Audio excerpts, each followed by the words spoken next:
தீரன் அதிகாரம் பட பாணியில் மேவாட் கொள்ளையன் கைது செய்யப்பட்டிருக்கிறான். அண்மை செய்தியை பார்த்து வருகிறோம். தாம்பரம் போலீசார் இந்த நடவடிக்கையை மேற்கொண்டிருக்கிறார்கள். தீரன் அதிகாரம் பட பாணியில் மேவாட் கொள்ளையனை தாம்பரம் போலீசார் பிடித்திருக்கிறார்கள். இரவோடு இரவாக இர்ஃபான் கானை சென்னைக்கு விமானத்தில் கொண்டு வந்து போலீசார் தற்போது விசாரணை மேற்கொண்டு வருகிறார்கள்.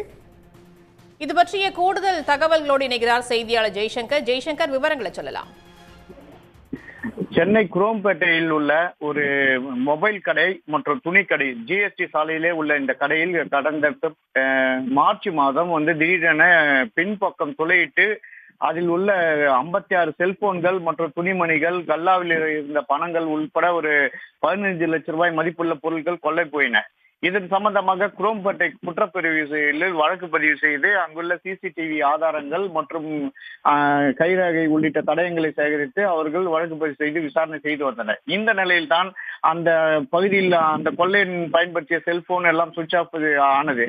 ஆனா அந்த கொள்ளையன் யார் என அவர்கள் தீவிரமாக கைரேகை ஒப்பிட்டு பார்க்கும்போது இதே சுங்குவார் சத்தத்தை பகுதியில் காவல் நிலைய எல்லைக்குட்பட்ட பகுதியில் 4 பேர் ஒரு மொபைல் கடையில் கொள்ளையடித்த வழக்கில் கைதாகி அவர்களுக்கான தீர்ப்பு கடந்த டிசம்பர் மாதம் ஸ்ரீபெரும்புத்தூர் நடுவர் நீதிமன்றத்தில் 6 ஆண்டு தீர்ப்பாகியுள்ளது. அதில் இந்த இர்ஃபான் என்பவருக்கு 6 ஆண்டு தீர்ப்பு விதிக்கப்பட்டிருக்கு.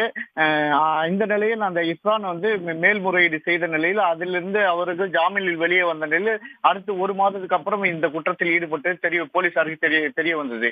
இதனையடுத்து அந்த இர்ஃபான் யார் என விசாரிக்கும் போது அவரோட சொந்த ஊர் ஹரியானா மாநிலம் மேவாட் பகுதியை சேர்ந்த அங்குள்ள ஒரு கொள்ளை கும்பலை சேர்ந்த குக்கிராம பகுதி என தெரிய வந்தது. இதனால் அவனை எப்படி பிடிப்பது என்று தொடர்ந்து அவர்கள் அந்த செல்போன் ஆன் ஆகுமா என தொடர்ந்து அவர்கள் தேடி வந்தனர். இந்த நிலையில் தான் கடந்த 1 வாரம் முன்பு அந்த இர்ஃபானின் செல்போன் ஆன் ஆகி உள்ளது.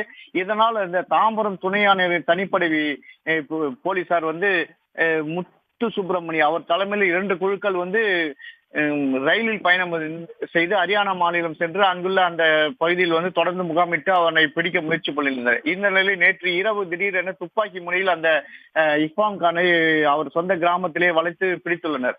இது சம்பந்தமாக அங்கு பெரும் பரபரப்பு ஏற்பட்டிருக்கு. மேலும் அந்த குற்றவாளிக்கு ஆதரவாக உள்ளூர்வாசிகள் தடுத்துள்ளனர். இதனால் அங்கிருந்து அவனை உடனடியாக லாகவமாக மீட்டு உரிய முறையில் டெல்லி விமான நிலையம் வந்த நிலையில் அங்கிருந்து சென்னைக்கு விமானம் மூலமாக அவசரமாக கொண்டு வரப்பட்டு இன்று காலை சென்னைக்கு வர வைக்கப்பட்ட நிலையில தாம்பரம் தனிப்படை போலீசார் குரோம்பேட்டையில் வைத்து தொடர்ந்து விசாரணை செய்து வருகிறார்கள்.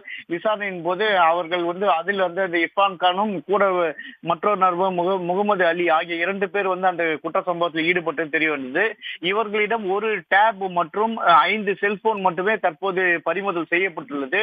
மற்றொரு குற்றவாளியான முகமது அலி என்பவரை கைது செய்தால்தான் மற்ற பொருட்கள் எங்கே இருக்கும் என்று தெரிய வருகிறது.